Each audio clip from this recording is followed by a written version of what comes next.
All right, Ragnar, you're up. Do I incur any particular wrath for moving down there next to the fireball? What is it, If, Chris? if you start your turn next to it, then you take damage. If So I you're start my turn next to it, can I split my movement? You cannot. Not in 4E. well, I'm Hmm. pretty sure the thing will be dead before your next turn. So you Yeah, can stand it, next If to I it. kill it, we're all done. yeah. Yeah. If your kill will be out of combat, and Chris can dispel it. I will attack it with the great sword Reaping and strike, I'm assuming. hasten its. Yes, we're going to hasten its demise. Reaping strike. 25. You hit. Oh, that's a good thing. All right, now I got to learn how to type. /R.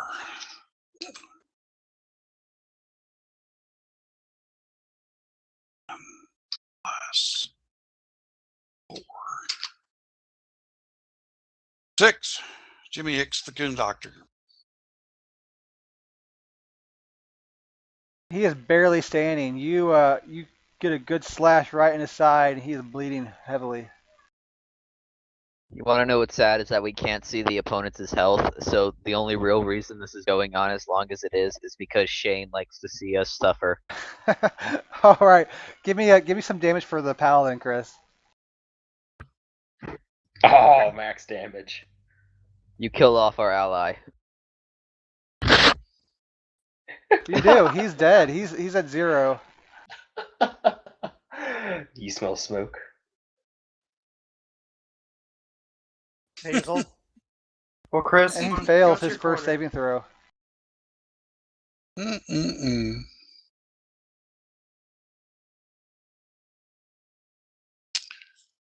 All right, Mathel, you're up. You have your encounter. You have your oath back. Well, I'm going to cast on the only thing left in here.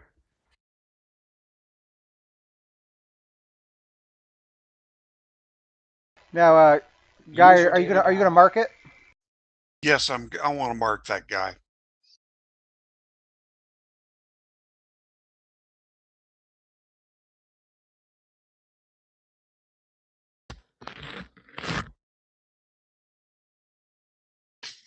Overwhelming strike. All right, give me a second roll too. You hit.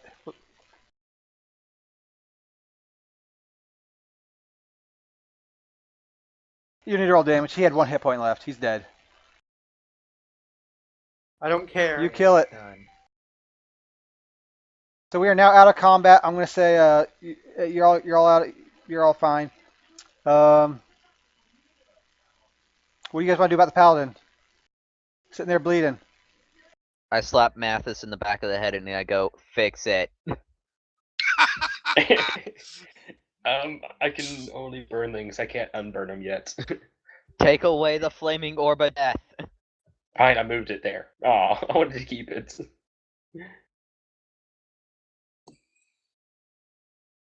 Well, I can heal the paladin. I'm gonna go investigate the treasure. Too bad. I was closer, so I'm doing it first.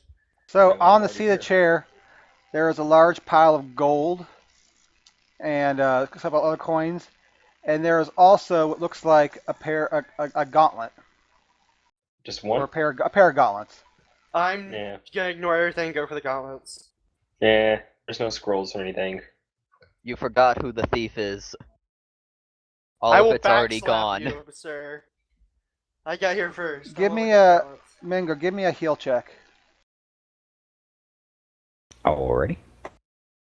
You also notice to the south there is a set of double doors down there. You are cruel to us, Shane. Shane, There's more? Dang it. He stabilizes. He's unconscious though. Shane, I want to investigate the gauntlets, see if there's anything magical about them. Give me an Arcana check. What type of gauntlets are they? I want you to know everything.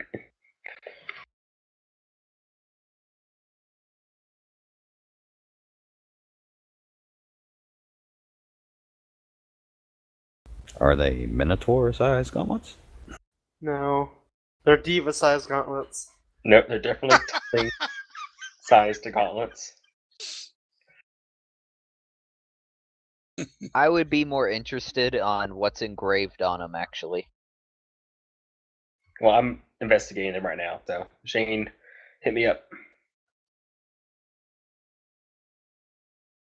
Why are you following me? Our bard's not dead, right? He's just kind of messed up. He's just right at bloody value. He's fine. So Okay. Everyone pile on Chris. we'll say this is a short rest, and you guys can use healing surges if you need to. And anytime you use a healing surge during the short rest, you get to add +4 to the surge value because of the bard. So these are You what, can't run forever, Chris. Chris, you know these are what are called giant kind gloves. They Giant kind gloves. so So they are everyone Minotaur size. everyone should be able to see these the card for the gloves. I show it to all players. So they as a standard action you can use a power to do a strength versus AC attack on a ranged object. You can throw an object 30 pounds. Kind of neat. And then as a counter power, you can add a +2 bonus to your damage roll. I immediately give these to the fighter. There you go. I kind of actually, Chris, you look down and notice that they aren't there anymore, and then I go, "Well, these are worthless to me," and I say as I throw them back onto the chair. Nah, I'm gonna take him and give him to the one dude who actually has something he can throw. And that's the So- Minotaur. Well, the fighter can use them too, yeah. because they're well, it's kind of nice because they're strength versus it's a strength check too. So usually the fighter's forte, but the bard says is not interested in them. Well, I don't think only only the Minotaur has something he is actually gonna throw. Well, I mean, it could be anything you could throw. You find a rock on the ground, you can throw the rock at it. It doesn't have to be necessarily a thrown Heck, you object. probably get a better chance of hitting than I did. You can use, you could throw a chair at something, and it would get that strength versus 2, and it would be a 2d6. Okay, how so much- how much gold is on the Yeah. chair? You find 100 gold and 200 silver. Yeah. I'm gonna take. So 100 split silver. that between the 6 of you. Can we get a handout you that want. you can write on? Ah, it's the guy in Mr. Bean fusion thing again. I'll if you can just write it down on a piece of It's handout so or in weird chat. because the way your face cam froze, it looks like Mr. Bean's eyes are coming out of your mouth. There you go, Chris. It should be in there. It should be in the journal. Yeah. How much was it again? 100 gold, 200 silver.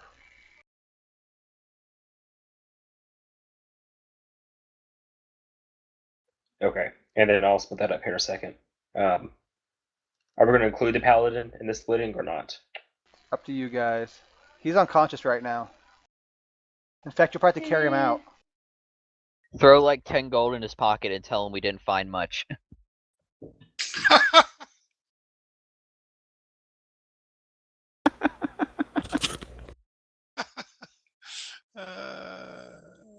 Guys are mean.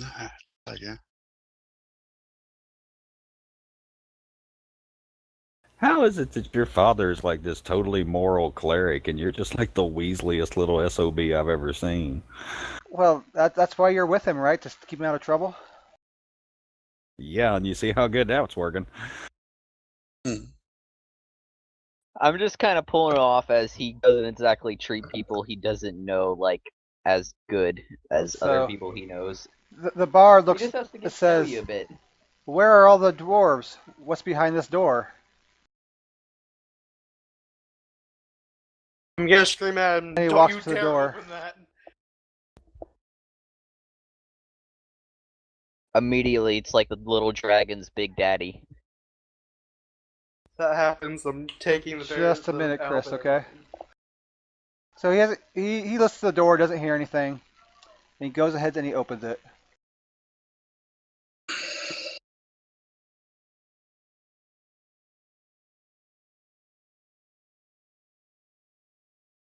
Oh.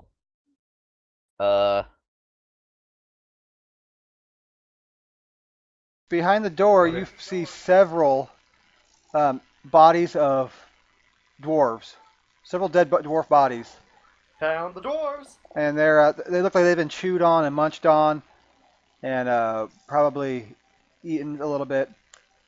I'm But gonna run up and see if any of them is alive. no, they're all dead. Of course not. Also, Does, in the bodies, there's also what appears to be a goblin. is he dead? A goblet or a goblin? Goblin. Dang. Live or We dead? were a little late, weren't we? Just a little bit. So what you guys gonna do? The I goblin think dead. we should probably just leave them be. I wanna see if any of the dwarves look important. Like their Yeah, clothing. we need to search them and see Search if the we can bodies. at least You maybe figure can- out Yeah, who they are. trying to touch a dead corpse isn't exactly something I'm fond of. So you search the bodies. The dwarves don't really have anything on them. So they've been looted, and probably that's where most of the treasure came from. Those dwarves. But on the hobgoblin in his pocket, you find a note. Ooh, do tell.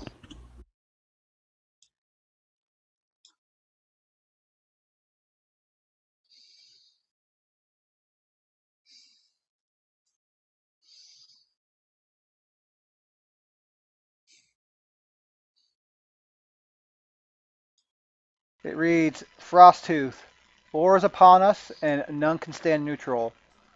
Join us and cleanse this land of the brindle scourge, or be washed away with them by my horde. My allies are many, and the humans do not suspect. And it says, Sinrith, leader of the Red Hand. All right, yeah, bye, Chris. Hope you feel User better. disconnected from your channel. So that's the note that's on the goblin. I'm gonna just kind of be looking over Dad's shoulder and I'm just gonna go, Goblin starting war. This is not exactly looking good, Dad. Shane. Yeah, what's up? Do any of the dwarves did they have some fancy clothing or something on them, or something that signifies that they're Not they were in really. charge of It's hard to this? tell. They look like they've been stripped of their armor, and like I said, they've been being munched on. My Okay. character's just gonna be kind of just holding the note and shaking a bit, kind of out of fear. What the hell is that thing? There's It's some a behind it. roper. No. Shane. That's just a joke. That was for Guy. I knew just exactly what that was. I knew you would. I knew you would. I was thinking, oh shit, we're not half dead. We're all dead now. Oh gosh, yeah. Guy had a bad run-in with a roper in Dave's game. Actually, I didn't. Everybody else did. I was able to roll and escape, but the rest of the party was pretty much wasted. It probably brings back bad memories, though. I thought it'd be funny Oh, definitely. to bring that up there. Shane. Yeah. Can we take the bear rug with us? Sure, you can roll that up and take it with you. It weighs about 40 pounds. And also, Go ahead and put that. Go ahead and put that in your character sheet in your inventory. Just add a row and put bear rug 40 pounds. Okay, and also, how big is the dragon, and can I take it with me? That dragon's about probably a good 8-9 foot long with a tail, and about 5-6 feet wide. Probably weighs about 300-400 pounds. Oh my gosh! Can we take its ears? I want to take its They head. don't have ears. You can cut the head off if you want. Yeah, I'm taking the head. While this is going on, I'm kind of just like sitting out in the middle of the room, just holding the note and shaking furiously. At least someone Kinda paid just attention. Yeah. Yep. Can I don't know if this is possible, but is there a chance that we could skin the dragon? Give me a nature check.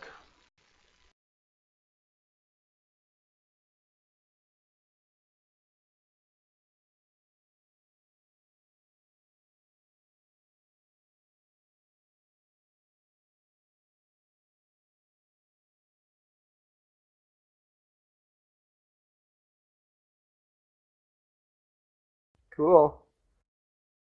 So you call upon your memories being a fishmonger's son, and you fillet this like a fish almost, and you get the scales, you get the hide off with the scales intact, but you do notice that it's kind of degrading away quickly. Aw. Because when you started, there was an unnatural coldness to this hide, but it's slowly warming up, and as it warms up, it kind of rots away quicker. Well, like it's not exactly gonna be like gonna run away in like a couple minutes or hours, is it? You're not sure. It might take a day or two. Okay, I just want to take the head. I just want to take the head. Then Okay. if everything, including the scales, is just gonna rot away. Yeah, eventually what will happen is it looks like the hide's just going to rot away, and all you'll be left with is scales. Oh, I'll just take the scales then. You grab a handful of scales. I mean, they probably weigh you take about 10 pound worth of scales. They're small. They're about the size of your fist, each scale, and they're pretty hard. I'm just gonna kind of stumble up there and grab the sunrod and pick it back up. Sure. All right. So are you guys going to head back to town now? Was there anything on the dwarves to prove who they were, so when we go back to town, we can tell them, we found these guys? No, but the paladin wakes up and he sees what's happened, and he sees that the dragon's dead, and he sees all the dwarves, and he kind of nods and says, when we get back to town, I'll fill Gregorius in. All right, well, that sounds good. So Um, go ahead. is it okay if I just like hand him like 30 gold and go, here, this is kind of part of what we found? Oh, we're Sure. going to have a journal and just keep track of everything. Yeah, we'll keep track of the journal. So at this point, why don't we take ourselves like a 10-15 minute break? Give everyone a chance to go to the bathroom and things like that, and we'll pick up from Okay. there. Good. Okay, about 10:40 then? Sounds good to me. Sounds good. All right, I'll see you guys here in 10:40. Okay.